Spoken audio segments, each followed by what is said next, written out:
আজকের এই রাত্রিটা হচ্ছে খুব গুরুত্বপূর্ণ একটি রাত, বরকতময় একটি রাত। এই রাত্রিতে আমাদের করণীয় কি, আমরা কি কি আমল করব, কি কি করব। অন্যান্য রাত্রিদের মধ্যে যেমন গতকাল আমরা এশার নামাজ পড়েছি, এশার নামাজের পর সুন্নত, বিতির, তারপর মুনাজাত হয়েছে, তারপর যে যে যার যার মতো বাড়িতে চলে গেছে। কেউ আমল করে নেই, নফলও করি নেই। 2 রাকাত এশার নামাজের পরে বিতিরের পরে যে 2 রাকাত নফল নামাজ আছে, সেই নফল নামাজ আমরা পড়িনি। কিন্তু আজকে হচ্ছে সবে বরাত। সবে বরাতের আগে থেকেই আমরা একটা প্রচলন শুরু করছি, বা একটা ইচ্ছা, বা কারো কানে কানে এই কথা বলতেছি যে সবে বরাতের নামাজ আজকে সবে বরাতের নামাজ, মসজিদে যাব, আমল করবো, ইবাদত করবো, 12 রাকাত নফল নামাজ করবো, 12 রাকাত নফল নামাজ করবো, তারপরে আল্লাহর কাছে কান্নাকাটি করবো, আল্লাহর কাছে তওবা প্রার্থনা করবো। আজকে রাত্রিতে আল্লাহ তাআলা, আজকের এই দিনে আল্লাহ তাআলা সাধারণত সবাইকে ক্ষমা ঘোষণা করেন, সাধারণ ক্ষমা ঘোষণা সবাইকে, শুধুমাত্র 2 ব্যক্তিকে ছাড়া। এক হচ্ছে যে আল্লাহ তাআলার সাথে শিরিক করে, অর্থাৎ আল্লাহ তাআলার সাথে অংশীদার সাব্যস্ত করে।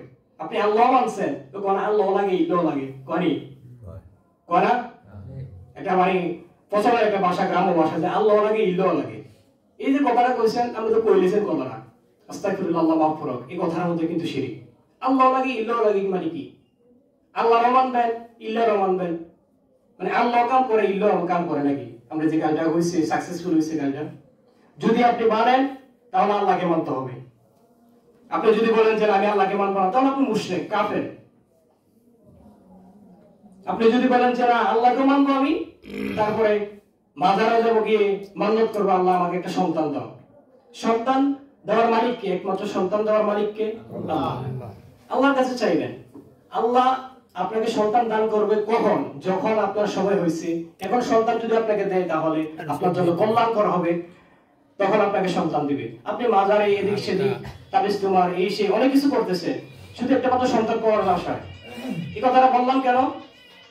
আপনি যে ধারণা করতেছেন যে আল্লাহ লাগে, ইল্লাহ লাগে, এই যে আপনি শিরিক করতেছেন, আল্লাহর সাথে শিরিক করতেছেন, আল্লাহর সাথে অংশীদার সাব্যস্ত করতেছেন, যারা যারা করতেছেন এই কাজটা, তাদেরকে আল্লাহ তাআলা এই রাত্রিতে সাধারণ ক্ষমা কি? কোনো ক্ষমাই করবে না। গেল একটা।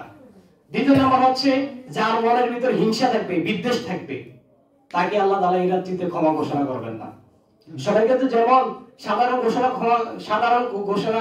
ক্ষমা ঘোষণা করা হয়, কিন্তু এই রাত্রিতে যার মনে হিংসা থাকবে, যে আল্লাহ তাআলার সাথে অংশীদার সাব্যস্ত করবে, শিরিক করবে, তাকে আল্লাহ তাআলা ক্ষমা ঘোষণা করবেন না। শিরিক, আল্লাহ তাআলার সাথে সাব্যস্ত করা, অংশীদার করা, সেটা তো আমরা বললাম।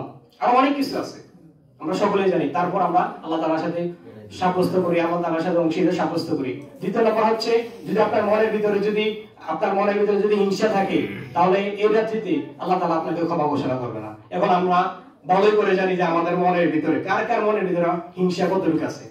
আপনি যদি বলেন যে বিন্দু পরিমাণ হিংসা আমার ভিতরে নাই, তাহলে এই মিথ্যা কথা। আপনি নাস্তিকের বসেও মিথ্যা কথা বলবেন যে আমার মনের ভিতরে হিংসা নাই। আমরা এখানে যারা আছি সকলের মনের ভিতরে হিংসা আছে। হিংসা নাই না এমন না, সকলের মনের ভিতরে হিংসা আছে। তাহলে এবার চিন্তা করেন, আল্লাহ যে বলছে সবাইকে সাধারণভাবে ক্ষমা ঘোষণা করবে, শুধুমাত্র 2 ব্যক্তি ছাড়া। এক হচ্ছে আল্লাহ তাআলার সাথে যারা অংশীদার সাব্যস্ত করবে, 2 হচ্ছে যে যার মনের ভিতরে হিংসা থাকবে, বিদ্বেষ থাকবে। তাহলে আমরা সবাই কি এই রাত্রিতে ক্ষমা পাওয়ার যোগ্য? আমরা কি এই রাত্রিতে ক্ষমা পাওয়ার যোগ্য না। আমরা হচ্ছে অতি আবেগ, আমাদের মনের ভিতর বেশি আবেগ। আজকে সবে বরাতের নামাজ পড়বো, 12 রাকাত পড়বো। প্রথম রাকাতে সূরা ফাতিহার পরে 3 বার কুলিয়া আইয়ুহাল কাফিরুন, পরের রাকাতে সূরা ফাতিহার পরে 3 বার কুল আল্লাহু সূরা পড়ে তারপর এভাবে করতে 12 রাকাত নামাজ পড়েন। আসলে সব ভুয়া। আপনি নফল নামাজ অন্যদিন পড়েন না, অন্যদিন নামাজ পড়েন না। জোহরের পরে প্রথম 6 রাকাত সুন্নাত পড়ছেন, তারপর 6 রাকাত ফরজ নামাজ পড়ছেন, 2 রাকাত সুন্নাত পড়ছেন, মোট হচ্ছে 10 রাকাত, আর 2 রাকাত নফল নামাজ পড়ছেন না? যেভাবে পড়ছেন আজকে রাতে সেভাবে পড়বেন। তাহলে ভিন্ন সূরা কেন? ভিন্ন সূরা লাগাতে হবে কেন? ভিন্ন সূরা আনতে হবে কেন? আমরা সবাই নফল নিয়ে টানাটানি 12 রাকাত পড়তে হবে। আজকে রাতটা খুব গুরুত্বপূর্ণ রাত। আজকে যদি বরাতের নামাজ না পড়ি, তাহলে মানুষ আমাকে খারাপ বলবে, কি রে বেটা তুই আজকে একটা গুরুত্বপূর্ণ একটা রাত, আজকে এমন একটা রাত্রিতে তুই সবে বরাতের নামাজ পড়ছ নাই, তুই দোকানপাটে ঘুরতেছস, বন্ধুদের সাথে আড্ডা দিতেছস, কিন্তু আপনি একটা বার বললেন না তুই যে এখানে দোকান পাটে বসে রয়েছিস, এশার নামাজটা বললি না, তুই কালটা কি করলি? নফল আমরা টানাটাই করতেছি, কিন্তু ফরজ যে ছুটে গেছে আপনার, এটা নিয়ে আপনি একটা বার বললেন না। নফল যদি আপনি না পড়েন, কোনো ওলামায়ে কেরাম বলতে পারবে না যে যদি আপনি নফল না পড়েন আপনার জাহান্নামে দিবে আপনাকে। কিন্তু ওলামায়ে সবাই বলবে যদি আপনি ফরজ না পড়েন তাহলে আপনাকে জাহান্নামে দিবে। এমন কোন ওলামায়ে বলতে পারবে না যে আপনি যদি নফল না পড়েন, নফল নামাজ না পড়ছেন, নফল নামাজ হচ্ছে এক্সট্রা, মানে অতিরিক্ত।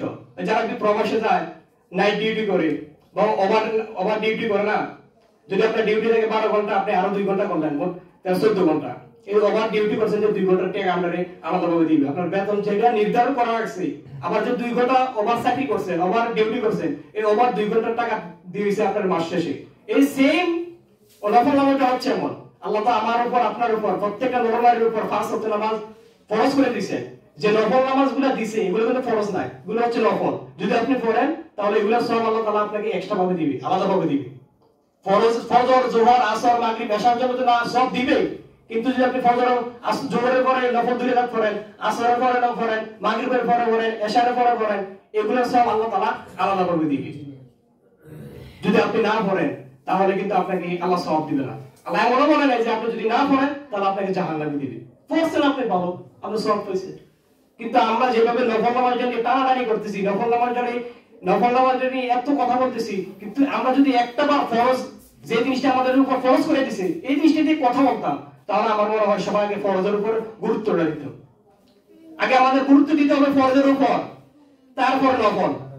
আপনি ফজর পড়েন নাই, যোহর পড়েন নাই, আসর পড়েন নাই, মাগরিব পড়েন নাই, এশা পড়েন নাই, কিন্তু সবাই বরাতের নামাজ পড়ার লেখা পাগল হয়ে গেছে। সবাই বরাতের লেখা পাগল হয়ে গেছে, কিন্তু আমরা ফজর কই, যোহর কই, আসর কই, মাগরিব কই, এশা কই। আল্লাহ কি জিজ্ঞেস করবে কিয়ামতের ময়দানে, বান্দা তুই যে দুনিয়া থাকাকালীন সময় বরাতের নামাজটা বললি না, তোর তো আজকে জাহান্নামে দিব। আল্লাহ কি এটা জিজ্ঞাসা করবে? এটা জিজ্ঞাসা করবে না। আল্লাহ বলবে কি, তোমাকে যে 5 ওয়াক্ত নামাজ তোমার উপর ফরজ করে দেওয়া হয়েছে, তুমি এই 5 ওয়াক্ত নামাজ কেন পড়ো নাই? যখন আপনার আমলনামার খাতা যখন একটার পর একটা উল্টে দিতে থাকবে, একটার পর উল্টে দিতে থাকবে, দেখবে এই 20টার ভিতরে দেখবো আপনি ফজর, যোহর, আসর, মাগরিব, এশা 5 ওয়াক্ত নামাজ আছে, পাশাপাশি নফল নামাজও আছে, আপনার নফল ইবাদতও আছে, নফল রোজাও আছে। আল্লাহ বলবো আমার বান্দা 5 ওয়াক্ত নামাজ যেটা দিছি বান্দারে এটা পড়ছে, এটার জন্য তার জান্নাত যেটা বরাদ্দ করা আছে তার এটা দিয়ে দাও। তো ফেরেশতা তুমি জিজ্ঞেস করবে আল্লাহ এই বান্দা যে নফল নামাজ পড়ছে, নফল ইবাদত করছে, নফল রোজা রাখছে, এটা লেগে কি দিবে? এটা লেগে আল্লাহ আপনারা দিবে, এটা লেগে আপনারা আল্লাহ দিবে। দুনিয়াতে যত মানুষ আসবে তত মানুষের জন্য আল্লাহ তাআলা জান্নাত বানিয়ে রাখছে, কেউ আগে ফেলবে কেউ পরে ফেলবে। আপনি দুনিয়াতে যত পরিমাণ পাপ করবেন, পাপের শাস্তি পাওয়ার পরে আপনারা জান্নাতে দিবেন। কিন্তু যারা মুশরিক, কাফের, বেদুইন, বৌদ্ধ, খ্রিস্টান, তাদের জান্নাতগুলো কারে দিব? তাদের জান্নাতগুলো রয়েছে না। এই যে আপনি নফল নামাজ পড়ছেন, এক্সট্রা আমল করছেন, এই এখান থেকে আপনার একটা জান্নাত দিয়ে দিব। তাহলে আপনি জান্নাতের মালিক কতগুলো হইতেছেন? আপনাদের একটা বরাদ্দ করা আছেই, পাশাপাশি আরো একটা পাইতেছেন। কি কারণে? নফল নামাজ পড়ার কারণে। কিন্তু আমরা যে নফল নামাজ নিয়ে এত টানাটানি করতেছি, আজকে সবাই সম্মিলিতভাবে আসছে এখানে, সবাই বরাতের নামাজ পড়বো, কিন্তু সবাই বরাতের নামাজের কথা তো যদি আপনি পড়েন আজকে রাত্রিতে, মাগরিবের পর থেকে নিয়ে ফজর নামাজের আগ মুহূর্ত পর্যন্ত আপনি সারা রাত নফল নামাজ পড়তে পারবেন। কিন্তু নফল নামাজ এই সবাই বরাতের নফল নামাজ পড়ার জন্য এভাবে একত্রিত ভাবে, সম্মিলিত ভাবে বসার বা নামাজ পড়ার কোনো হাদিস বা কোরআনে নাই। এখন যদি আমি আপনার বলি, আপনাকে বলছি এত নতুন পরিণ হয়েছে, কি বলছে? আমার বাপ দাদারা করে গেছে আগে, সবাই মেরাজে নামাজ পড়ছে 12 রাকাত, সবাই প্রভাতে নামাজ পড়ছে 12 রাকাত, কদরে পড়ছে 12 রাকাত, বাপ দাদারা করে গেছে, অনেকটাই নতুন হাদিস দেয়। তাহলে আপনি কি বলতে পারবেন যে আপনার বাপ দাদারা ভুল করে গেছেন? আমার বাপ দাদারা ফেরেশতা ছিল, আমাদের বাপ দাদারা ফেরেশতা ছিল, ফেরেশতা তো কোনো ভুল নাই, ফেরেশতারা ভুল করতে পারে না। তাহলে কি আপনি কি বলতে পারবেন যে আপনার বাপ দাদারা ফেরেশতা ছিল, তারা ভুল করে নাই? তারা পড়ছে, সব পেয়েছে না। আপনি যদি বাপ দাদার কথা, বাপ দাদার যে আমল করছে সেই অনুযায়ী চলেন, তাহলে বাপ দাদা যতটুকু পেয়েছে আমরা এতটুকু পেবেন। আপনি কি একটু বেশি পেতে চান না? অবশ্যই আমরা সবকিছুতে বেশি পেতে চাই, জায়গা, সয় সম্পত্তি, টাকা পয়সা, খাওয়া দাওয়ার ভিতরে সবার বেলায় সব কিছুতে বেশি পেতে চাই। তাহলে আমরা বাপ হয়ে দূর করে গেছি, আমরা যদি দূরে বলতে তাহলে আমাদের দূরে হইবেন। আপনি কি চান আমরা একটু আরেকটু বেশি ভালো লেগে? অবশ্যই চাই। তাহলে আমরা বাপ দাদা যে আমল করছে 12 রাকাত পড়ছে, আমরা 24 রাকাত পড়েন, সমস্যা কি? 12 রাকাত নিয়ে বসে রয়েছেন কেন? 24 রাকাত আপনি মাগরিবের পর থেকে। আল্লাহ অন্যান্য দিন, আজকে শুধু সবাই বরাদ্দ দিত, অন্যান্য দিন শেষ রাত্রিতে প্রথম আসমানে আইসা বান্দাদেরকে ডাকি, হে বান্দা আসো, তোমার কি প্রয়োজন? টাকা পয়সা ধন সম্পদ, মামলা মিথ্যা মামলা মোকদ্দমা করতেছ, তোমার ছেলের আকামা হচ্ছে না, তোমার ছেলে বিদেশে যেতে পারতেছে না, তোমার ছেলে বিদেশে গেছে কাজ পেতেছে না, আমাকে বলো। আমি প্রথম আসমানে আসছি শেষ রাত্রিতে, তুমি আমার কাছে আসো, কান্নাকাটি করো, আমার কাছে বলো, যা চাইবে আমি দিব। কিন্তু আমরা তো শেষ রাত্রির ঘুমের জন্য উঠতে পারি না। কয়জন উঠে? হাতে গোনা কয়েকজন। কিন্তু এইসবের বরাতের রাত্রিতে যখন সূর্য ডুবে যায়, মাগরিবের নামাজ যখন শুরু হয়, এই মাগরিবের পর থেকে নিয়ে আল্লাহ প্রথম আসমানে আসা শুরু করে। প্রথম আসমানে আইসা বান্দাদেরকে ডাকা শুরু করে, হে বান্দারা আমার কাছে চাও, কি চাইবা? যা চাইবা আজকের রাত্রিতে, আজকের এই রাত্রিতে যা চাইবা আমি তাই দেবো তোমাদেরকে। কিন্তু আমরা আসছি কখন? এশার নামাজের পরে, এশার নামাজ পড়ছি, এখন নফল নামাজ কইরাম, নফল নামাজের পরে আল্লাহর কাছে উত্তর দোয়া কইরাম, কইরার পরে মিলাদ কইরাম, তারপরে জিরে কিনাম বাজি গেম শেষ। এখন তো আল্লাহ যা কিছু বলছি আমি মনে দিয়ে বললাম, আল্লাহ সবার গুনাহ মাফ করে দাও। আল্লাহ মাফ নাও করতে পারে, আমার দোয়া কবুল নাও করতে পারে। আমি যে এমন না যে এমন সবার ভিতরে নেককার ব্যক্তি, আমি এমন না। আমার গুনাহ আছে, আমার তো গুনাহ নাই এমন না। হয়তো আমার দেন আমি গুনাহ করি না, কিন্তু আমি যে গোপনে গুনাহ করতেছি এটা একমাত্র আমি জানি আর আমার আল্লাহ জানে। আমার যে দোয়া করেন নামে আমার দোয়া কবুল হইতেও পারে, নাও হইতে পারে। এখন আপনি হাজার হাজার গুনাহ করছেন, এমন গুনাহ করছেন যে আপনি চিন্তা করতেছেন আল্লাহ আমি তো গুনাহ এমন গুনাহ করছি, মাফ পাওয়ার কোনো চান্স নাই, কোনো সুযোগ নেই, আমি গুনাহ করছি। তাহলে আমি কি করব? আজকে রাত্রিতে সবাই যখন বাড়িতে চলে গেছে, সবাই ঘুমাই গেছে, আমরা বিবি, আপনার বাচ্চা, ছেলে সন্তান, ভাই বারাদা যা আছে সবাই ঘুমাই গেছে, কেউ সজাগ নেই, আপনি শুধু সজাগ। তখন আপনি কি করবেন? মসজিদে আসবেন, মসজিদে এসে দেখবেন কেউ নাই। 2 রাকাত নফল নামাজ পড়েন, বা 4 রাকাত পড়েন, বা 10 রাকাত পড়েন, বা 20 রাকাত পড়েন, শুধু আজকের রাত্রিতে না, প্রত্যেক দিন, অন্যান্য দিনও করতে পারেন। আজকের রাত্রিতে, শুধু আজকের রাত্রিতে লেগে এটা বরাদ্দ না, প্রত্যেক দিন আপনি করতে পারবেন। আসলেন মসজিদে দেখবেন কেউ নেই, তখন আপনি 2 রাকাত নফল নামাজ পড়লেন, পড়িয়া দোয়া দূরে যা পারেন পড়লেন, পড়িয়া আল্লাহর কাছে 2 হাত তুললেন, আল্লাহ দেখো, তুই তাকায় দেখো তোমার জমিনে তোমার একটা বন্ধ সজাগ নেই। আমার বিবি, আমার বাচ্চা, আমার সন্তান, যে বিবি বাচ্চার লাগে আমি এত কষ্ট করতেছি, এত টাকা পয়সা উপার্জন করতেছি, মাথার গাম পায়ে ফেলাইয়া এত টাকা পয়সা উপার্জন করতেছি, সবাই ঘুমাই গেছে, একমাত্র আমি সজাগ করেছি। কেন? আমি গুনাহ করতে করতে করতে করতে আমার কলব পাথর বানাই ফেলছি। আমি চিন্তা করছি, আমি ভাবছি হয়তো আমি তোমার কাছে যদি মাফ চাই ক্ষমা পাবো না, তারপর আমি নিরাশ হই নাই, নিরাশ না হইয়া তোমার কাছে আসছি ক্ষমা পাওয়ার জন্য। এই রাত্রিতে, এই গভীর রজনীতে একমাত্র তুমি আছো আর আমি আছি, আর কেউ নেই মসজিদে, একমাত্র আমি আছি তোমার সামনে, তুমি আমার সামনে আসো। এমন ভাবে দোয়া করতে হবে, মনে করতে হবে যে আল্লাহ আপনার সামনে বসে রয়েছে, আপনি আল্লাহর কুদরতি পায়ে বসে বসে আল্লাহর কাছে দোয়া করতেছেন, আল্লাহর কাছে ক্ষমা চাইতেছেন। তখন যদি আল্লাহর কাছে আকুতি মিলিত হইয়া, কলমটাকে নরম বানাইয়া, চোখের পানি ফালাইয়া আল্লাহর কাছে কান্নাকাটি করতে পারেন, আল্লাহ আমাকে ক্ষমা করে দাও, আমি কত গুনাহ করছি, আমার সন্তান বিদেশে আছে, কাজ নাই, কাজ পাচ্ছে না, আমার সন্তান বিদেশে আছে, আকামা হচ্ছে না, আকামার ব্যবস্থা করে দাও, আমি মিথ্যা মামলার মধ্যে ভুগতেছি, আমাকে মিথ্যা মামলা থেকে উদ্ধার করো। আল্লাহর কাছে চান, অবশ্যই আল্লাহ কবুল করবে, অবশ্যই। আল্লাহ বলছে নিজে, আল্লাহ বলছে বান্দা তোমার কি প্রয়োজন আমার কাছে চাও, আমি অবশ্যই কবুল করব। আল্লাহ এমন কোরআনে কিংবা হাদিসে কোথাও বলে নাই যে আমার কাছে যদি চাও তাহলে আমি কবুল করব না। বরঞ্চ কোন বান্দা যদি আল্লাহর কাছে না চায়, আল্লাহ ওই বান্দার উপর নারাজ হয়, রাগান্বিত হয়। কি রে বেটা, তুই আমার কাছে চাইবি নাকি? আমার কাছে কোনো কিছুর অভাব আছে? অভাব নেই, যা চাইবি তা পাবি। হয়তো আমরা দোয়া করছেন আজকে মাগরিবের সময়, আল্লাহ আমার এটা প্রয়োজন দিয়ে দাও। মাগরিব গেছে, এশার গেছে, ফজর গেছে, পরের দিনও গেছি, আল্লাহ পাইছেন নিরাশ হয়ে গেছেন। এই আল্লাহর কাছে চাইছি, আল্লাহ দিয়েছে না, নিরাশ হয়ে গেছেন। কেন দেয় নাই আল্লাহ? আপনি জানেন যে মাগরিবের সময় দোয়া করছেন, এশার হইতেন না, ফজর হইতেন না, জোহর হইতেন না, এরপরের দিনও হইতেন, আল্লাহ জানে। আল্লাহ আপনারা ভালোবাসে, এই জন্য আল্লাহ আপনারা বারবার কাছে আনতে চায়, যেন আপনি বারবার আল্লাহর কাছে চান, আল্লাহ আপনারা কাছে পাইতে চায়, আল্লাহ আপনারা অবশ্যই দিবে, নিরাশ হন না, নিরাশ হই না। যেরকম আমি একটু আগে আয়াতটা পড়ছিলাম, ইয়া আইয়ুহাল্লাযিনা আমানু ইসতাঈনু বিস-সাবরি ওয়াস-সালাহ, হে বান্দারা, হে ঈমানদারগণ, তোমরা সালাত এবং ধৈর্যের সাথে আমার কাছে সাহায্য প্রার্থনা করো।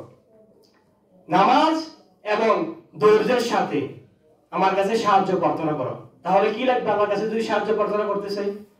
সর্বপ্রথম নামাজ লাগবে, তারপরে কি লাগবে? ধৈর্য লাগবে। তারপর আপনি যদি আল্লাহর কাছে সাহায্য প্রার্থনা চান, তাহলে আল্লাহ তাআলা আপনাকে সাহায্য করবে। আমরা এই যে কথাগুলো বললাম, এই কথাগুলো আমরা সকলে বুঝি না যে এমন না, বুঝি না যে এমন না, শেষ রাত্রিতে আল্লাহ তাআলা প্রথম আসমানে আসে, তখন আপনি আল্লাহর কাছে চান না, আপনি ঘুম থেকে জাগেন না, ঘুম নষ্ট হবে। আল্লাহ কিন্তু আসমানে এসে বসে থাকে, বান্দাদেরকে ডাকতে থাকে, বান্দারা আসো আসো আসো। আল্লাহ কিন্তু বলে না যে তোমার জন্য যতটুকু রিজিক নির্ধারণ করে দিছি এটাই, আর বেশি পেতে না। আপনি দেখছেন আমরা লোকের প্রতিবেশী, আমরা বড় ভাই বড় লোক, কোটি কোটি টাকার মালিক, আল্লাহ আমার কিছু দেয় নাই। আপনি আল্লাহর কাছে চান, আল্লাহ কবুল করবে ইনশাআল্লাহ। আপনি তো আল্লাহর কাছে চানেন না, সাইবেন কেন? মসজিদে আসেন না, নামাজ পড়েন না, আপনি ফজর গেল, জোহর গেল, আসর গেল, মাগরিব গেল, এশা গেল, কোথায় আপনার নামাজ? আপনি নিজে একটাবার চিন্তা করেন, আচ্ছা কত বছর ফজর নামাজ পড়ি না, কত বছর? আপনার বয়স হয়ে যাচ্ছে 20 বছর, 25 বছর, 30 বছর, 30 বছর ভিতরে ভুল হয়ে একদিন ফজর নামাজ পড়ছেন। আপনি চিন্তা করেন যে আল্লাহ যদি আপনার রিজিকটা বন্ধ করে দেয়, কারণ বাপের সাধ্য আছে রিজিক দেওয়ার আপনারে, আল্লাহ যদি আপনাকে রিজিকটা বন্ধ করে দেয়। এই যে করোনা গেছে, করোনার সময় মানুষ কত অক্সিজেনের জন্য কত হাহাকার করছে। ছেলের সামনে তার বাপ মারা গেছে অক্সিজেনের জন্য, অক্সিজেন নাই, অক্সিজেন পাচ্ছে না। বাপের সামনে ছেলে মারা গেছে, মায়ের কোলে তার বাচ্চা মারা গেছে অক্সিজেনের জন্য, অক্সিজেন পায় নাই। কত মা চিৎকার করছে অক্সিজেন দাও, কত বাবা চিৎকার করছে অক্সিজেন দেওয়ার জন্য, অক্সিজেন পায় নাই। কিন্তু এই যে কত অক্সিজেন আমরা নিঃশ্বাস নেই, আবার বাইরে যে অক্সিজেন আমরা বিনামূল্যে পাচ্ছি, এটার জন্য যদি আপনি সারা বছর আপনার পুরো জিন্দেগি যদি আল্লাহর কাছে শুকরিয়া করেন, তারপরে শুকরিয়া আদায় শেষ হবে না, হবে না। এই যে একটা চোখ, যার একটা চোখ নেই তাকে জিজ্ঞেস করেন, যার দুইটা চোখ নেই, আপনার তো দুইটা চোখ আছে, এত সুন্দর দুনিয়া দেখতেছি আমরা, যার দুইটা চোখ নেই তাকে জিজ্ঞেস করেন, ভাই তোমার কি দেখতে মন চায় না? এই যে দুনিয়ার মধ্যে আইছো, যে জন্মগতভাবে আন্দা, জন্মের পর থেকে ছবি দেখে না, তাকে জিজ্ঞেস করেন একটু যে ভাই তোর কি দুনিয়াটা দেখতে মন চায় না? সে কি বলবে? অবশ্যই আমি যে দুনিয়াতে আসলাম, মায়ের কোল থেকে আমার মা কেমন, আমার বাপ কেমন, আমার ভাই আছে, এত সুন্দর দুনিয়া না দেখতে কি আমার মন চায় না? অবশ্যই চায়। সে বুঝে তার দুইটা চোখের কি মূল্য। কিন্তু আল্লাহ যে আপনার দুইটা চোখ দিছে, সেই চোখের মূল্য আপনি বুঝেন না। এই দুইটা চোখের শুকরিয়া যদি আপনি আজীবন করেন, আপনার পুরো বয়স জিন্দেগিতে যদি করেন, পুরো জিন্দেগিটা যদি আপনি আল্লাহর কাছে শুকরিয়া জ্ঞাপন করেন, তারপরও শেষ হবে না। আল্লাহ আমাদেরকে কত কত নিয়ামত দিছে, বিনিময়ে কি চাইছে? বিনিময়ে কি কারো কাছে টাকা পয়সা চাইছে, ধন সম্পদ চাইছে? কিছু চাই নাই, শুধু নামাজ, শুধু নামাজ। আজকে আমরা নামাজ পড়ি না, ফজর নাই, জোহর নাই, ফরজ নামাজগুলো নাই, কিন্তু আমরা নফল নিয়ে টানাটানি, নফল পড়তে নিষেধ নাই, নফল পড়তে গেলে আমি মানা করি যে নফল পড়বেন না, আপনি নফল পড়বেন না, আপনি এই কথা আমি বলি না, কিন্তু নফল কখন পড়বেন? আপনি ফরজ পড়েন নাই, নফল পড়বেন কেন? ফরজ পড়েন, শেষ করেন, তারপর আপনি নফল পড়বেন। ফরজটা কি আপনার উপর ফরজ, প্রত্যেকটা নর নারী উপরে ফরজ, 5 ওয়াক্ত নামাজ পড়া ফরজ, কিন্তু আমরা পড়ি না, আমরা পড়ি না। কি চিন্তা করতেছি? দুনিয়া করতেছি, ছেলে করতেছি, মেয়ে করতেছি, বিবি বাচ্চা, এত সুন্দর দুনিয়া মনে করছেন, এত সুন্দর দুনিয়া, আর তো দুনিয়ার দিকে যাইতাম না। লক্ষ লক্ষ কোটি কোটি টাকা দিয়ে বাড়ি বানাইছেন, গাড়ি করছেন, সব সম্পত্তির আমার অভাব নাই। চিন্তা করছেন এটা তো আমার আজীবনে লেগে গেছে, দেখিব এটা আজীবনে লেগে দেখিব। আমি কি বলি আপনি? এই কথাটা আমার দাদাও কইছে, এই যে এত সব সম্পত্তির মালিক আমি হয়েছি, টাকা পয়সার মালিক আমি হয়েছি, আমি এটি না খেয়ে কেমে যাম, এটা আমি খাইয়ে এরপরে দুনিয়ার থেকে যাম। আমার দাদা আমার কথা কইছে, কিন্তু যাই স্যার সামান্য খাবার খাইতে পারছে না, সামান্য। এর আগে আল্লাহ তাআলা দুনিয়া থেকে উঠাই নিয়েছে। এমন লোক আছে ঘুমাইছে রাত্রে, বাবা মানুষ, রাত্রে আপনি কথা কইছেন, সকালে আমরা উঠছেন, আমরা মা উঠছে, আমরা বাপ উঠছে, কিন্তু ওই লোক ওঠে নাই, ঘুমের মারা গেছে। কখন মারা গেছে? আপনার বিবিও জানা, কিন্তু বিবি তো আপনার পাশে শুয়ে রয়েছে। আপনি কখন মারা গেছেন সে কথা আপনার বিবিও জানে না, ঘুমের মধ্যেই মারা গেছে। ঘুমটা হচ্ছে অর্ধেক মৃত্যু আমরা তো বুঝি, মৃত্যুর পরে তো মানুষ ফিরে আসে না, এই ঘুমটা হচ্ছে অর্ধেক মৃত্যু। মানুষ যখন ঘুমায়, ঘুমানোর পরে যখন সে উঠবে, তখন আল্লাহ তাআলা তাকে তার দুইটা চোখ খুলে দেয়, তখন আল্লাহ তাআলা আবার তাকে জীবিত করে। ঘুমটা মানুষের অর্ধেক মৃত্যু। আপনি চিন্তা করতে, আমার মৃত্যু কেউ জানবে না। কত মানুষ 22 বছর কি শিশু বাচ্চা আপনার অ্যাক্সিডেন্টে মারা যাইতেছে, কিন্তু কেউ কি কল্পনা করছে যে শিশু বাচ্চা দুনিয়াতে আইছে আজকে 10 দিন হয় নাই, বা 20 দিন হয় নাই, বা 1 বছর হয় নাই, সে যে মারা গেল, তার তো বয়স নেই মারা যাওয়ার।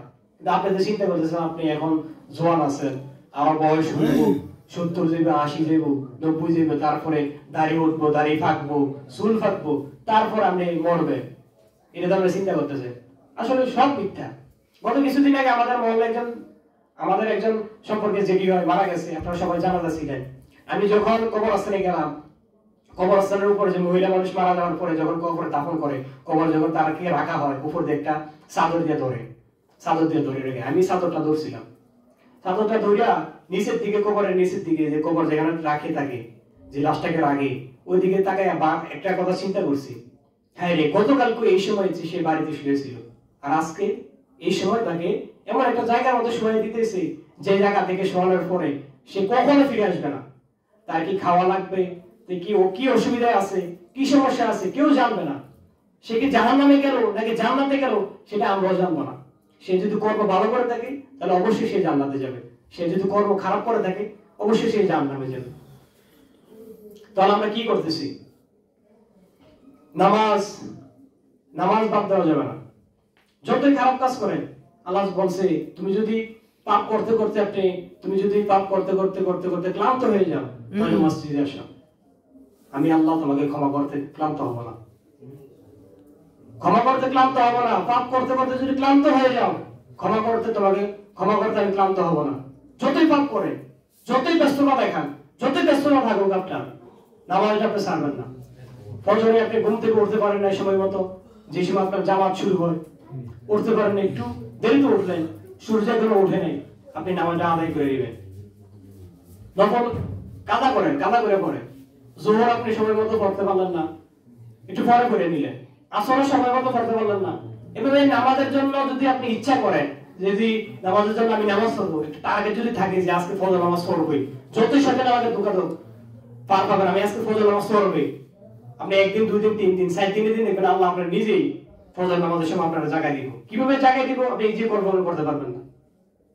নামাজ পড়ার জন্য চিন্তা করেন, নিয়ত করেন যে আজকে থেকে বিগত দিনে যা করছি সব শেষ, আজকে আল্লাহর কাছে মাপ চাবো, আল্লাহ আমাকে মাফ করবে। বিগত দিনে কত ওয়াক্ত নামাজ পড়েছি, কত ওয়াক্ত নামাজ পড়ি নাই, কত মিথ্যা কথা বলছি, এই জবান দিছে আল্লাহ, কথায় মিথ্যা, কথায় আমি গালি গালাজ করতেছি, সব শেষ, আল্লাহর কাছে মাপ চাবো আজকে। ইনশাআল্লাহ আল্লাহ তৌফিক দেয়, আগামী দিন থেকে ফজর নামাজ থেকে আমরা ফজর নামাজ পড়বো, যোহর নামাজ পড়বো, আসর নামাজ পড়বো, মাগরিব নামাজ পড়বো, এশা নামাজ পড়বো। এই একটা নিয়ত নিয়ে যদি আপনি এই প্রতীকে নিয়ে যদি গোমান লজ্জিতে দেখবেন, ইনশাআল্লাহ আপনি কিভাবে যে ফজরের সময় আপনি সময় করে দিবেন নিজে ওটা কল্পনা করতে পারবেন না। নামাজের জন্য সবাই নিয়ত করবেন, নামাজ ছাড়া বিকল্প নাই।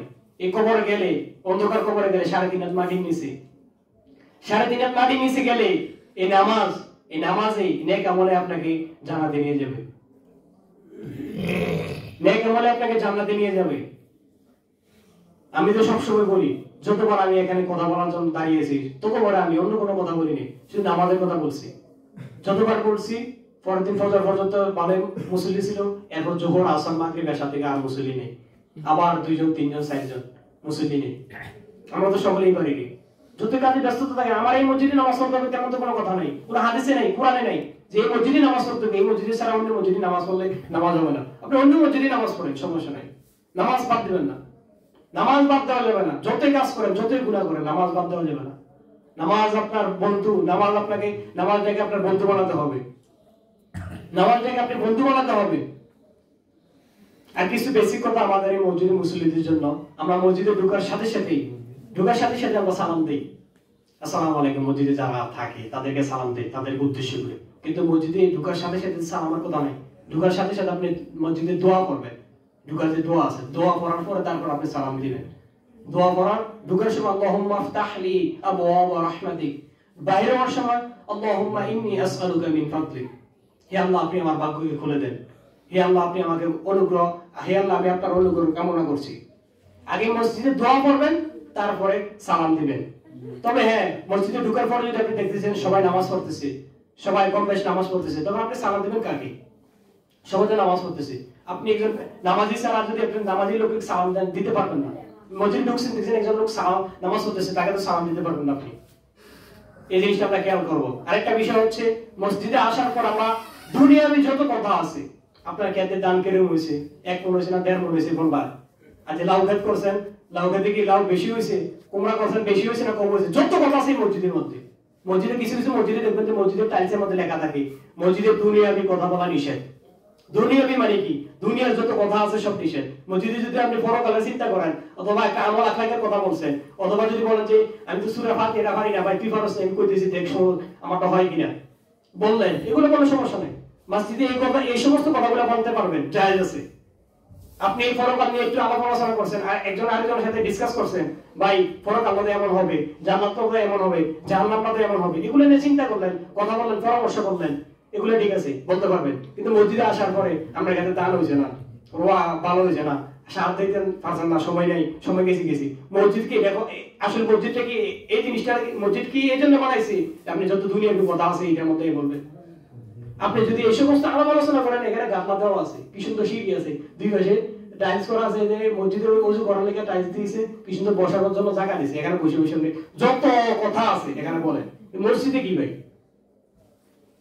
ওই জুমার মসজিদে যাই, ওইখানে যে একই অবস্থা, ইমাম সাহেব বয়ান করে আর এদিক দিয়ে কথা কয়, ওই দিক দিয়ে কথা কয়, ওই সর্দার সাহেব কথা কয়, ওই এই জন্য কথা কয়, সেই জন্য কথা কয়। আসলে আমি যে ইমাম, আমার এই জিনিসটা খেয়াল করতে হবে। আসলে আমি যে কথা বলতেছি, আমি এখানে কিছু কথা বলতেছি, যে কথা বললে আপনারা হেদায়েতের পক্ষে হেদায়েত হবেন বা আল্লাহ তাআলা আপনাকে হেদায়েত করবে। কিন্তু আমি হেদায়েতের কথা বলতেছি, কোরআনের কথা বলতেছি, হাদিসের কথা বলতেছি, মাঝখানে আপনি ঘুমাইতেছেন, আপনি কথা কইতেছেন।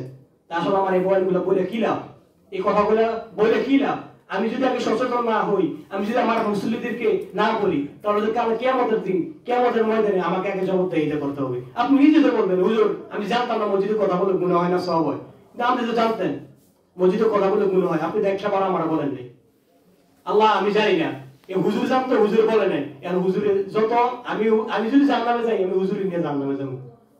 তা আমি যে ইমাম সাহেব হইছি, আমি যে বলি নাই, এবং আমি যে বলি নাই, এই দায়িত্ব আমার কিয়ামতের ময়দানে দিতে হবে। আমরা সবাই জানি মসজিদে কথা বলা বিনা প্রয়োজনে, আপনি যদি বিনা প্রয়োজনে যদি কাশও দেন, কাশটা দেওয়া হবে না। আপনি নামাজে দাঁড়াইছেন, দাঁড়ানোর পরে ইমাম সাহেব সূরা পড়তেছে, কেরাত পড়তেছে, আপনি কাশ নাই, কাশ আসে নাই, আপনি একটা কাশ দিয়ে বলেছেন, এই যে কাশটা দিয়েছেন, নামাজ ভঙ্গ হয়ে যাবে।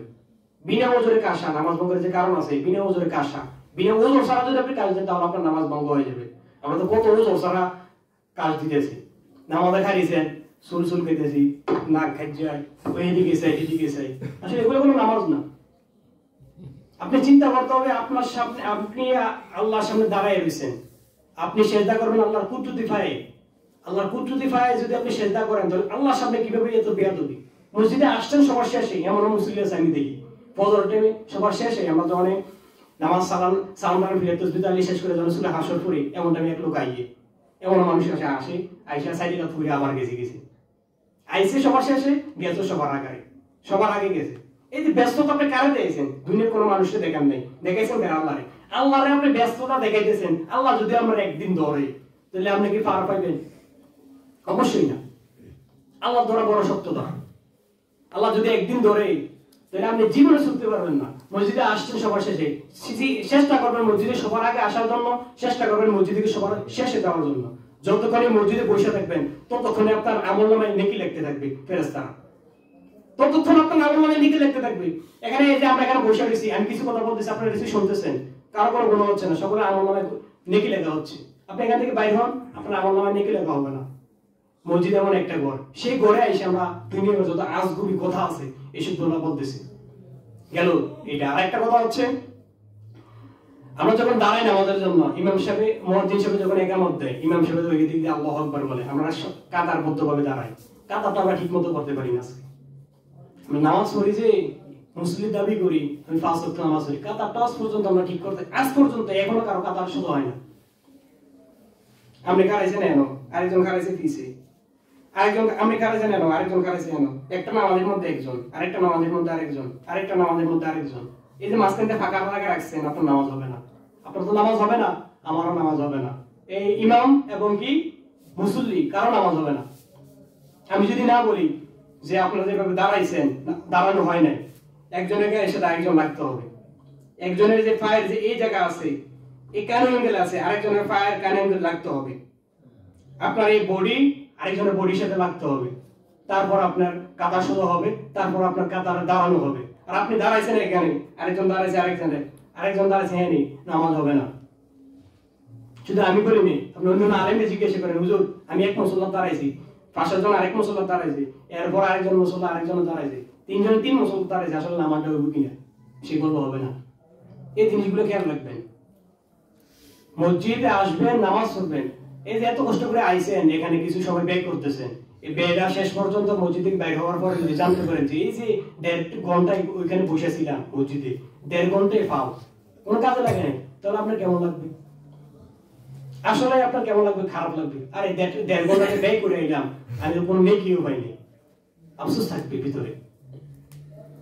এই বেসিক বিষয়গুলো বোঝার জন্য চেষ্টা করেন। মসজিদে আসবেন, দুনিয়াতে কোনো কথা বলবেন না। যতক্ষণ থাকবেন মসজিদে সুবহানাল্লাহ বলবেন, আলহামদুলিল্লাহ বলবেন, আল্লাহু আকবার পড়বেন, আস্তাগফিরুল্লাহ বলবেন। বান্দা আল্লাহ বলছে, বান্দা যতবার আস্তাগফিরুল্লাহ বলে, আল্লাহুম্মা গফিরলি বলে, বান্দা যতবার আমাকে বলে যে আল্লাহুম্মা গফিরলি, হে আল্লাহ আমাকে ক্ষমা করো, আমি আল্লাহ বললাম আমি আমার বান্দাকে ক্ষমা করে দিয়েছি।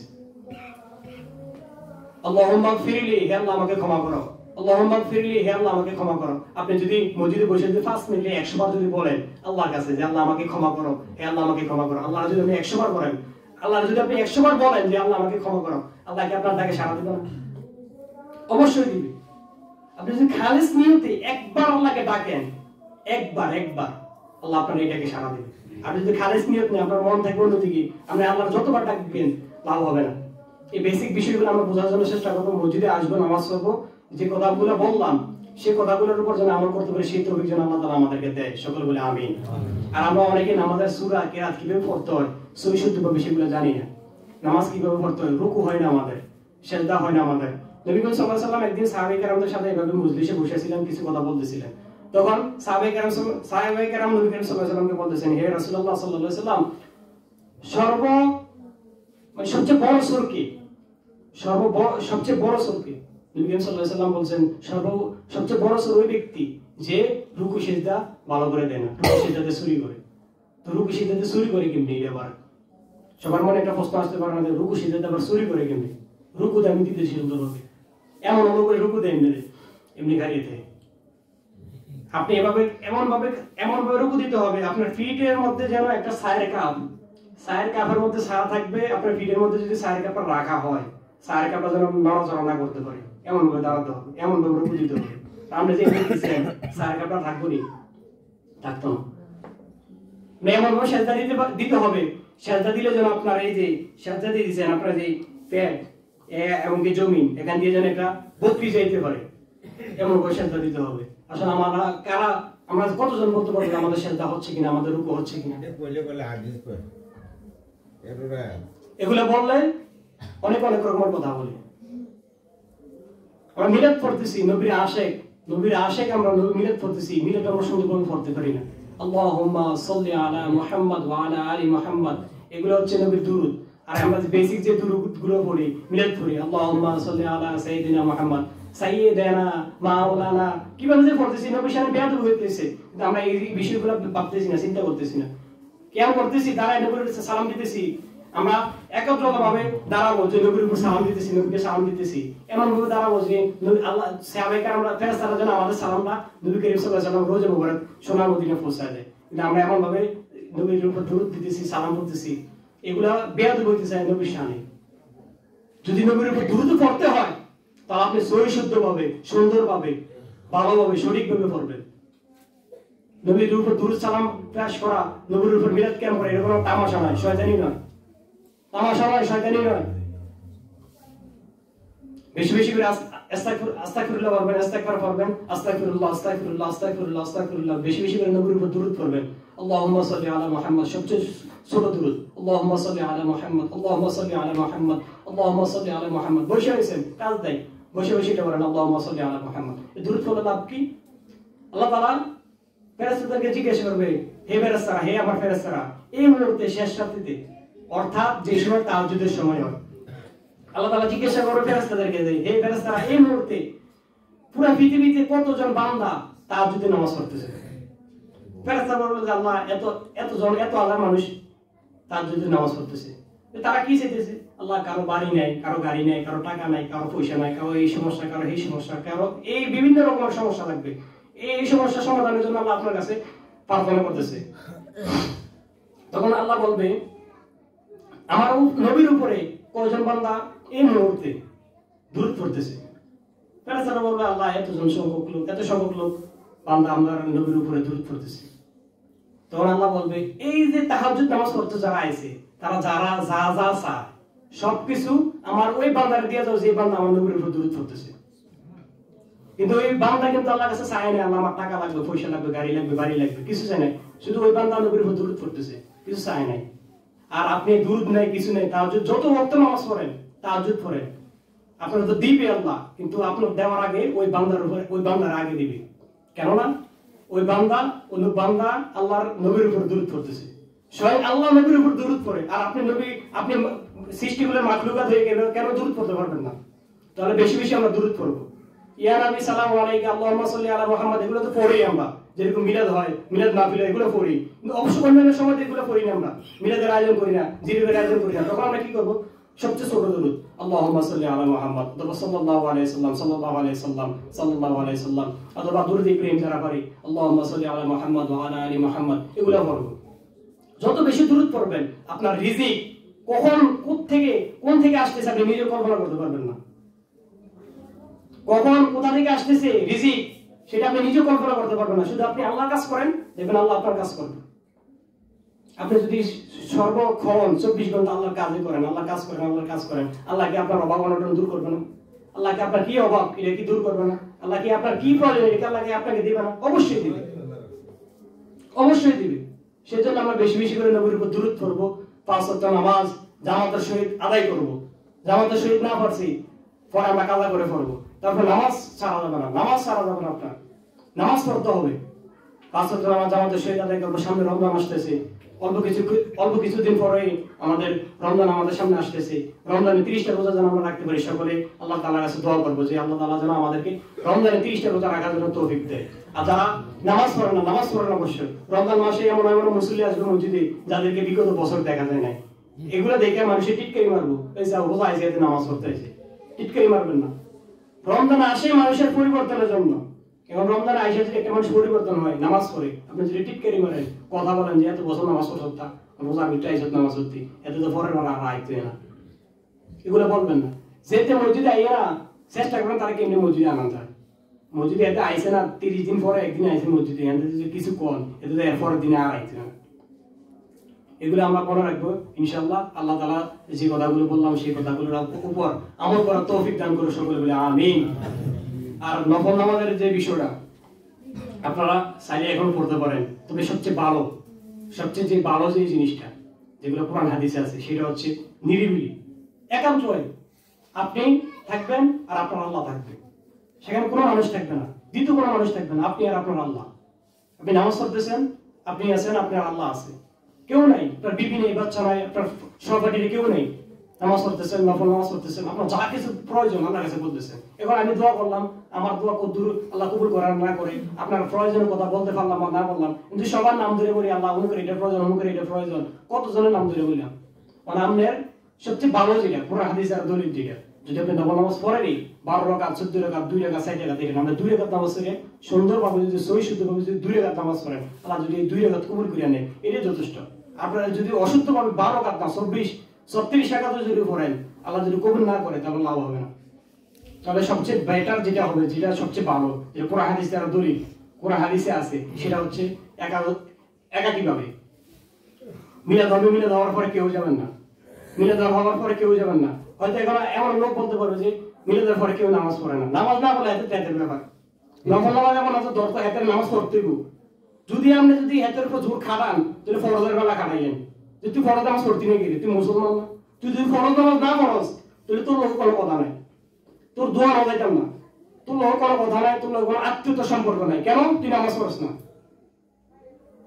মুসলমান আর হিন্দুর মধ্যে পার্থক্য এই জায়গার মধ্যে, তারা দাঁড়িয়েও রাখে, তারা পাঞ্জাবিও পড়ে, তারা এটাও জানে যে আল্লাহ একজন আছে, জানার পর তারা হিন্দু, তারা মূর্তি পূজা করে, কিন্তু তারা নামাজ পড়ে না, তারা নামাজ পড়ে না। আমরা মুসলমানরা দেখবেন অনেকে হিন্দুরা পূজার মধ্যে যায়। মুসলমান আর হিন্দুর মধ্যে এইটাই পার্থক্য, মুসলমানরা নামাজ পড়ে আর হিন্দুরা নামাজ পড়ে না। কারণ আপনি যদি নামাজ না পড়েন তাহলে আপনি বুঝে নেন আপনি হিন্দু না মুসলমান। আপনি বুঝে নেবেন এটা হিন্দু, আপনি কি হিন্দু নাকি মুসলমান। এই নামাজের জন্য যদি আপনি জোর খাটান তাহলে আপনি ফরজ যে নামাজগুলো আছে, ফজর, জোহর, আসর, মাগরিব, এই নামাজগুলোর জন্য আপনি জোর খাটাবেন। ফরজ নফল নামাজ হাতে পড়ছেন এটা হাতে ব্যক্তিগত ব্যাপার। মিলাদ হবে এখন, মিলাদের পরে সবাই মসজিদে নামাজ পড়বেন। যদি মন চায় সবচেয়ে ভালো সেটা হচ্ছে বাড়ি থেকে লাইট অফ করবেন, ডিমলেট থাকলে ডিমলেট লাগাইয়া সুন্দর করে নামাজ পড়তেছেন, নামাজ পড়ে যা কিছু প্রয়োজন আমার কাছে বলেন। অথবা মসজিদ নামাজ মিলাদ শেষে সবাই চলে যাবো, আপনারা এখানে থাকবেন, নিজে নামাজ পড়বেন, কোরআন তেলাওয়াত করবেন। আজকে রাত্রিতে বাবা মারা গেছে, বাবার কবর যাবেন, যে দোয়া করবেন। মা মারা গেছে, মায়ের কবর যাবেন, দোয়া করবেন, আল্লাহর কাছে মাফ চাইবেন। যা যা প্রয়োজন আল্লাহর কাছে চাইবেন, আল্লাহ অবশ্যই দিবেন। তবে এভাবে মিলিত হয়ে নামাজ না পড়াটাই ভালো। আপনি নামাজ সবাই চলে যাক, আপনি একা একা পড়েন অথবা গড়ে পড়েন, নামাজ পড়তে নিষেধ নেই। আল্লাহ তাআলা আমাদের সবাইকে সঠিকভাবে বুঝে আমল করার তৌফিক দান করুন, সকলে আমিন। এটা অনেকে এটা মনে করেন যে আমরা সব আগে ফিরে আইছি, আমি আজকে করছি। বিসমিল্লাহির রহমানির রহিম।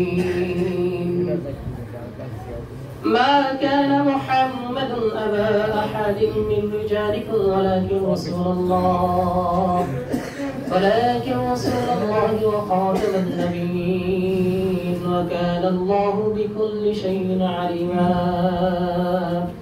إن الله وملائكته يصلون على النبي يا أيها الذين آمنوا صلوا عليه وسلموا تسليما. اللهم صل على